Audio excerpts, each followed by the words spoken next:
Forward students हम discuss करते हैं question number 6, discuss the preparation and reactivity of Grignard's reagent. तो students सबसे पहले आप ग्रिग्नार्ड रिएजेंट्स को डिफाइन करेंगे, उसकी प्रेपरेशन पे बात करेंगे, ऑर्गेनोमेटेलिक कंपाउंड्स को चाहें उनको भी डिफाइन कर सकते हैं या इसके साथ रिलेट कर सकते हैं। आपने बताना है कि ये एक ऑर्गेनोमेटेलिक कंपाउंड है। देन स्टूडेंट्स आप बात करेंगे रिएक्टिविटी की कि ये रिएक्टिव क्यों है।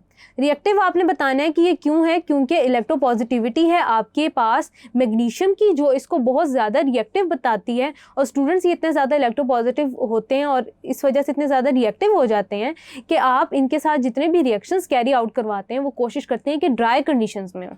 रिएक्टिविटी की आपने बात करनी है स्टूडेंट्स, और आप इसको थॉरली सारा डिस्कस कर रहे होंगे। देन स्टूडेंट्स पेज नंबर 138 पे जो इसके अंडरनीथ टॉपिक है उसको आप एज इट इज़ लिख रहे होंगे, और फॉर एग्जांपल के तौर पे एक मैकेनिज्म लाजमी लिखेंगे ताकि आपका क्वेश्चन अच्छे तरीके से जस्टिफिएबल हो जाए, ताकि एक एप्लीकेशन भी मिल जाए आपको ग्रिग्नार्ड्स रिएजेंट की डिस्कस करने के लिए।